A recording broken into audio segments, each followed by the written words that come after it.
തമിഴ്നാട് മുഖ്യമന്ത്രിയായി സ്ഥാനമേറ്റതിനു ശേഷം ആദ്യമായി ദേശീയ തലസ്ഥാനത്തെത്തിയ സി ജോസഫ് വിജയിയുടെ ഡൽഹി സന്ദർശനം രാഷ്ട്രീയ സാമൂഹിക വൃത്തങ്ങളിൽ വലിയ ചർച്ചകൾക്ക് വഴിവെച്ചിരിക്കുകയാണ്.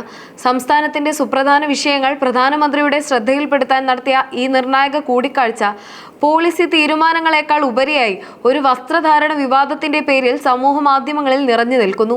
തമിഴ്നാട് മുഖ്യമന്ത്രിയായി സി ജോസഫ് വിജയ് സത്യപ്രതിജ്ഞ ചെയ്തതിനു ശേഷമുള്ള അദ്ദേഹത്തിന്റെ ആദ്യ ഔദ്യോഗിക ഡൽഹി സന്ദർശനം ദേശീയ രാഷ്ട്രീയത്തിൽ വലിയ ശ്രദ്ധയാകർഷിച്ച ഒരു സുപ്രധാന സംഭവമായി മാറുകയാണ്. 234 അംഗങ്ങളുള്ള തമിഴ്നാട് നിയമസഭയിൽ 108 സീറ്റുകൾ നേടി ഏറ്റവും വലിയ ഒറ്റകക്ഷിയായി അധികാരത്തിലേറിയ വിജയ് നിലവിൽ Congress, VCK, CPI, CPM, IUML തുടങ്ങിയ രാഷ്ട്രീയ പാർട്ടികളുടെയും ഒപ്പം AIADMKയിൽ നിന്ന് പുറത്തു വന്ന 25 വിമത MLA-മാരുടെയും നിർണായക പിന്തുണയോടെയാണ് സംസ്ഥാന ഭരണം മുന്നോട്ട് കൊണ്ടുപോകുന്നത്. മെയ് 10 ഔദ്യോഗികമായി ഭരണ ചുമതല ഏറ്റെടുത്തതിന് ശേഷം സംസ്ഥാനത്തിന്റെ വികസനവും കേന്ദ്രവുമായുള്ള നയപരമായ വിഷയങ്ങളും ചർച്ച ചെയ്യുന്നതിനായി അദ്ദേഹം നടത്തിയ ഈ യാത്ര അദ്ദേഹത്തിന്റെ രാഷ്ട്രീയ പക്വതയും ഭരണപാഠവും തെളിയിക്കുന്ന ഒരവസരം കൂടിയാണ്. ഈ ഡൽഹി സന്ദർശനത്തിന്റെ ഭാഗമായി പ്രധാനമന്ത്രി നരേന്ദ്രമോദിയുമായി കൂടിക്കാഴ്ച നടത്തിയതിനു പുറമെ കേന്ദ്ര ആഭ്യന്തരമന്ത്രി അമിത് ഷാ, ഉപരാഷ്ട്രപതി CP രാധാകൃഷ്ണൻ തുടങ്ങിയ ഉന്നത കേന്ദ്ര നേതാക്കളുമായും വിജയ് വിവിധ വിഷയങ്ങളിൽ സുപ്രധാന ചർച്ചകൾ നടത്തുന്നുണ്ട്.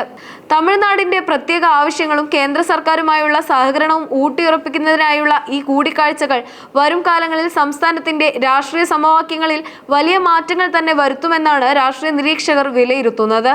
പ്രധാനമന്ത്രിയുടെ ഡൽഹിയിലെ ഔദ്യോഗിക വസതിയായ സേവാ തീർത്ഥിൽ വെച്ച് നടന്ന നിർണായകമായ 20 മിനിറ്റ് കൂടിക്കാഴ്ചയിൽ തമിഴ്നാടിന്റെ സമഗ്രമായ വികസനവും സുരക്ഷാ കാര്യങ്ങളും മുൻനിർത്തി അതീവ പ്രാധാന്യമുള്ള നിരവധി വിഷയങ്ങളാണ് മുഖ്യമന്ത്രി സി ജോസഫ് വിജയ് പ്രധാനമന്ത്രിയുടെ ശ്രദ്ധയിൽപ്പെടുത്തിയത്.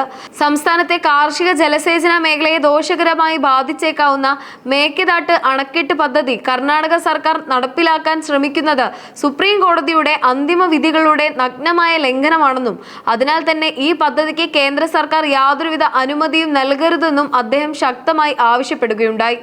ഇതോടൊപ്പം തന്നെ തമിഴ്നാട്ടിലെ തീരദേശ മേഖലകളിൽ ഉപജീവനത്തിനായി കഷ്ടപ്പെടുന്ന മത്സ്യത്തൊഴിലാളികൾക്ക് നേരെ ശ്രീലങ്കൻ നാവികസേനയിൽ നിന്ന് തുടർച്ചയായി നേരിടേണ്ടി വരുന്ന ആക്രമണങ്ങൾക്കെതിരെ കർശനവും അടിയന്തരവുമായ നടപടികൾ സ്വീകരിക്കണമെന്ന് അദ്ദേഹം കേന്ദ്ര സർക്കാരിനോട് അഭ്യർത്ഥിച്ചു. കൂടാതെ തമിഴ്നാടിന്റെ സാംസ്കാരിക പൈതൃകം വീണ്ടെടുക്കുന്നതിനായുള്ള ശ്രമങ്ങളുടെ ഭാഗമായി നെതർലൻഡ്സിൽ നിന്ന് ചോള കാലഘട്ടത്തിലെ അപൂർവമായ അനിമംഗലം ചെമ്പോലകൾ പോലെയുള്ള ചരിത്ര രേഖകൾ ഇന്ത്യയിലേക്ക് തിരികെ കൊണ്ടുവരാൻ മുൻകൈയെടുത്തതിന് പ്രധാനമന്ത്രിക്ക് അദ്ദേഹം നന്ദി രേഖപ്പെടുത്തുകയും ചെയ്തു. ഇതിനെല്ലാം പുറമെ തമിഴ്നാട് സർക്കാരിന്റെ ഔദ്യോഗിക ചടങ്ങുകളിൽ തമിഴ് തായ് വാഴ്ത്ത് ഗാനം ആലപിക്കുന്നതുമായി ബന്ധപ്പെട്ട് നിലനിൽക്കുന്ന സങ്കീർണമായ ആശയക്കുഴപ്പങ്ങൾ പരിഹരിക്കുന്നതിനായി കേന്ദ്ര ആഭ്യന്തര മന്ത്രാലയത്തിന്റെ അടിയന്തര ഇടപെടൽ തേടിക്കൊണ്ടുള്ള അഭ്യർത്ഥനയും മുഖ്യമന്ത്രി ഈ കൂടിക്കാഴ്ചയിൽ മുന്നോട്ട് വെച്ചു. ഔദ്യോഗിക ചർച്ചകൾ നടക്കുമ്പോഴും സമൂഹ മാധ്യമങ്ങൾ മുഴുവൻ ചർച്ച ചെയ്തത് മുഖ്യമന്ത്രിയുടെ വസ്ത്രധാരണത്തെക്കുറിച്ചായിരുന്നു. വെള്ള ഷർട്ടും കറുത്ത ബ്ലേസറും ധരിച്ചായിരുന്നു വിജയ് എത്തിയത്. എന്നാൽ ബ്ലേസറിനുള്ളിലെ ഷർട്ടിന്റെ മുകൾ ഭാഗത്തെ ബട്ടണുകൾ തുറന്നിട്ടിരുന്നത് കാരണം ഉള്ളിലെ ബനിയൻ ദൃശ്യമായതാണ് വിമർശകർ ആയുധമാക്കിയത്. പ്രധാനമന്ത്രിയെ കാണാൻ പോകുമ്പോൾ ഇത്ര അലസമായി വസ്ത്രം ധരിക്കണോ എന്ന രീതിയിലുള്ള വിമർശനങ്ങൾ എക്സ് ഉൾപ്പെടെയുള്ള പ്ലാറ്റ്ഫോമുകളിൽ ഉയർന്നു. ഒരു സംസ്ഥാനത്തിന്റെ മുഖ്യമന്ത്രി എന്ന പദവിയിൽ ഇരിക്കുമ്പോൾ കൂടുതൽ മാന്യമായ ഡ്രസ് കോഡ് പാലിക്കണമായിരുന്നു എന്ന ഒരു വിഭാഗം വാദിക്കുന്നു. എന്നാൽ ഈ വാദങ്ങളെ പൂർണ്ണമായി തള്ളിക്കളയുന്നതാണ് വിജയുടെ ആരാധക വൃന്ദത്തിന്റെ പ്രതികരണം. ഇത് അദ്ദേഹത്തിന്റെ ലളിതമായ ജീവിതശൈലിയുടെ ഭാഗമാണെന്നും വസ്ത്രത്തെക്കാൾ ഉപരി ചർച്ച ചെയ്യപ്പെടേണ്ടത് അദ്ദേഹം ഉന്നയിച്ച വിഷയങ്ങളാണെന്നും അവർ ചൂണ്ടിക്കാട്ടുന്നു.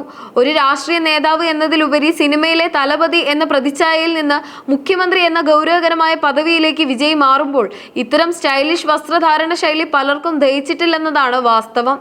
വിജയുടെ വരവ് തമിഴ്നാട് രാഷ്ട്രീയത്തിൽ വലിയ മാറ്റങ്ങൾക്കാണ് തുടക്കമിട്ടിരിക്കുന്നത്. മുൻപ് കരൂർ ദുരന്തവുമായി ബന്ധപ്പെട്ട് CBI ചോദ്യം ചെയ്യലിനായി ഡൽഹിയിലെത്തിയ അതേ വിജയ് അല്ല ഇന്ന് തമിഴ്നാടിന്റെ ഭരണസാരഥിയായി ഇവിടെ എത്തിയിരിക്കുന്നത്. ഈ മാറ്റത്തെ ഉൾക്കൊള്ളാൻ പലർക്കും ഇനിയും സമയമെടുക്കുമെന്നതിന്റെ തെളിവാണ് ഇത്തരം ചെറിയ കാര്യങ്ങളെ പോലും വിവാദമാക്കുന്ന സാഹചര്യം.